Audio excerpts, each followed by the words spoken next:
That's got to be frustrating and disgusting to you, a person who thinks for herself. I actually love it. And it's because I'm a fighter. And I know that when you get to the point where you start calling Black people white supremacists, there's nothing left in the arsenal. We're really reaching the end here, right? This interview was shot for the People's Podcast on Quake Media. For the full interview with Candace Owens, be sure and subscribe at quakemedia.com/Mike.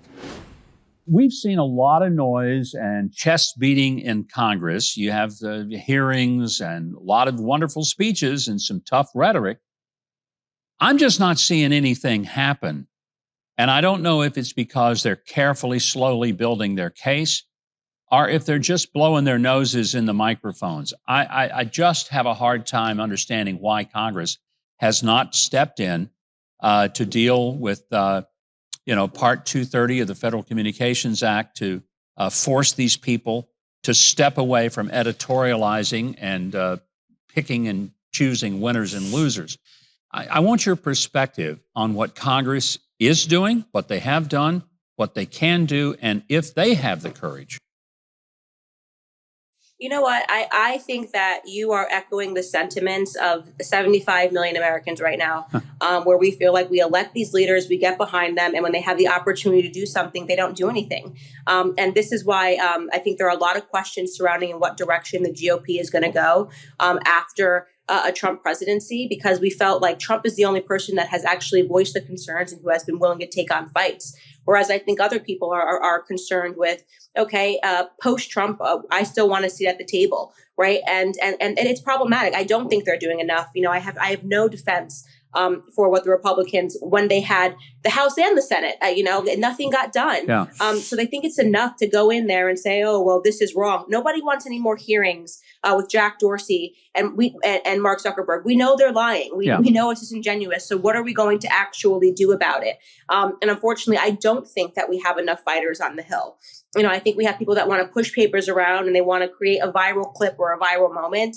But when it actually comes time to vote, they don't stand on behalf of the American people. And, there are a lot of reasons that people think that is. Some people think that, China has influenced a lot of the decisions that are being made. People, obviously Mark Zuckerberg has very deep pockets. We know that he's dropping ballot boxes all around America to help in the election. So I have the same concerns and the same questions as you. And I think that what's really going to happen especially during the next election cycle is we're going to see that people are going to start promoting and voting for people that are America first, people that are more Trumpian, who are willing to fight because they just don't have that trust right now and faith in the GOP members that are on the Hill right now.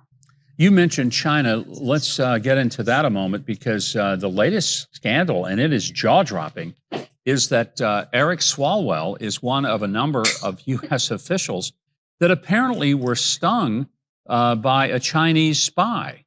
I mean, this is unbelievable, and he's on the Intelligence Committee, which in and of itself is just an anomaly that intelligence and Eric Swalwell would be in the same sentence. But, his immediate reaction, blame Donald Trump, because after all, Donald Trump, after the election, not before, but after the election, would have planted a story in, of all places, Axios, which is hardly a Trump-friendly publication, about Eric Swalwell. This is nonsense. It's the craziest thing I've ever heard. But to the heart of the fact that a highly placed member of Congress has been compromised by an alluring, I'm trying to be careful here and keep it family friendly, an alluring Chinese spy, allegedly. What does that tell us about just how messed up this country is with China? Yeah, I personally have always suspected that China has reached its tentacles deep into America, even in terms of the censorship, in terms of now we want you to scan QR codes to go into restaurants. We want to track and trace. I mean, China implemented this system in 2013, the social credit score system, where they are tracking and tracing every single person in China. So now you're seeing it reaching the Western shores. And China has played a very, very slow game. They had a 100-year plan. People that study foreign policy know about the Belt and Road Initiative. China has always wanted to turn Europe to the east, to look towards them for solutions. And in terms of what we've seen in the hyped up rhetoric, the big nothing burgers against Russia, right? Russia collusion, Russia this, Russia that. I've always suspected, absent any proof, so I'm saying this is a suspicion of mine, that even that is planted by China, because the only real threat to China would be their next door neighbor, Russia, right? Russia, the nuclear power. And I think if they wanted to suspend any possibility of America and Russia under a Donald Trump presidency getting closer, because that would be good in terms of warding off China's nefarious behaviors and their reach. And China is the biggest threat to America, not Russia. And so I've been looking at that and thinking that maybe that's kind of what's behind it. But in regards to Eric Swalwell and this being hidden because they knew this information, this is not new. It's like the Hunter Biden being under investigation by by Delaware, by the U.S. attorney in Delaware. They knew this information, but our media now hides and they censor this sort of stuff to protect and to make sure that they keep these leftists in power. I'm uncomfortable. I think the Democrats have a very close relationship with China. I think they're working, they're being largely funded by them. And I think that it's a slow fight, but we're starting to see more and more of this. And I'm glad that we're starting to talk about the dangerous threat that China does represent. You were also criticized and condemned and vilified in a way I've never seen before because you were a Black conservative woman and you were supporting Donald Trump, and even your very race, your identity was being questioned by white people. I was scratching my head by all this. You have white people attacking a Black woman for not being Black. And I'm just wondering, how is it that Donald Trump was able to secure a record number of votes from the African-American community, and rather than being appreciated for that, the people who supported him are considered to be idiots and sellouts? That's got to be frustrating and disgusting to you, a person who thinks for herself. I actually love it. And it's because I'm a fighter. And I know that when you get to the point where you start calling Black people white supremacists, there's nothing left in the arsenal. We're really reaching the end here, right? And so I love it when I see them attack. Like I see a Yahoo article which attacked Black men. Black men are voting 18% margins for Donald Trump. Here's why. And they start referring to them as misogynists, right? Because I know we're getting really close when the people that they've used as their permanent victim class are now being attacked.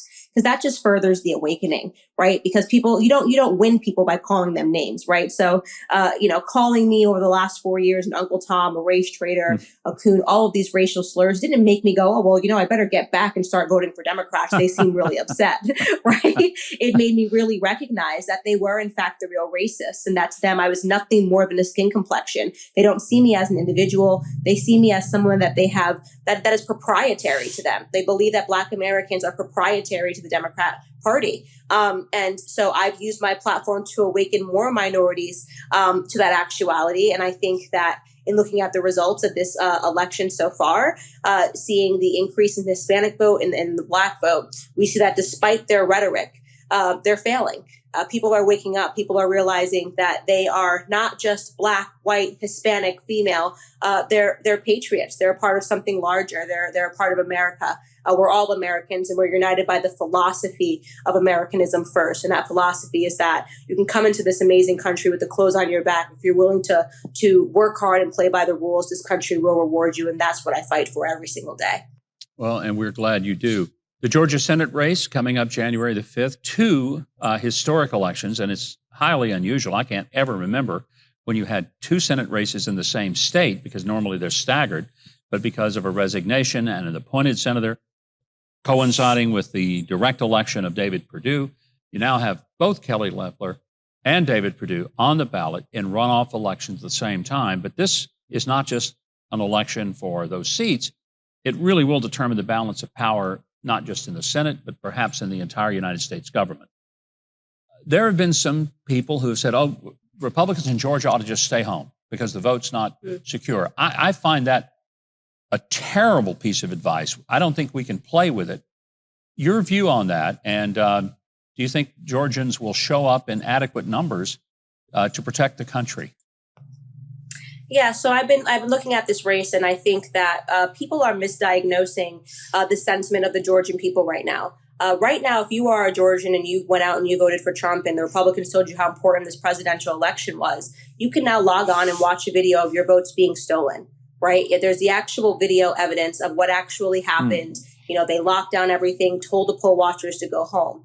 And rather than the GOP standing up and fighting in that state, and I'm talking about the Secretary of State, and I'm talking about Brad Raffensperger, and saying, we're going to audit this, we're going to audit the ballots, we're going to audit signatures. They're being told it doesn't matter, but now we need you guys to now go vote for these runoff elections. Of course, these runoff elections are incredibly important. And I would never want any one of these Republicans to stay home because they feel angry. But it is so important that we recognize their anger and recognize their upset, because they have a right to be upset. The GOP has failed them in a way in refusing to fight for them. I think that when Donald Trump went down and he campaigned for those two Senate seats, he was right on the money, as he always is, in acknowledging the way that they feel and saying that what you feel is real. But we cannot allow the left to win, and we cannot allow the communists to win in this country. So go out and vote, and we are still going to fight for you to make sure that when you cast your ballot in the presidential election, that those ballots are still valid. So it's both. It's not an either or. It's both. And I stand with the Georgian people. We want election integrity, but we also need to make sure that we keep the Senate. Well, Candace Owen, it is always a true delight to get to visit with you, and I am so grateful for your courage and your intelligence. I'm proud of you. I can't even begin to tell you how proud I am that you have filed this lawsuit against the so-called fact checkers, and I hope that it is going to be successful. It could be a historic kind of legacy moment, not just for you, but for Voices of Freedom. Thank you for joining us on this special video edition of the People's Podcast on Quake Media. And Candace, I hope we'll get a chance to visit again very, very soon. Thank you guys so much for having me. I will definitely visit soon. Thanks so much for watching. And if you enjoyed that video, leave a like and subscribe to the channel below and hit the notification bell. And if you want to see the full interview with Candace Owens, be sure to subscribe to the People's Podcast at quakemedia.com/Mike.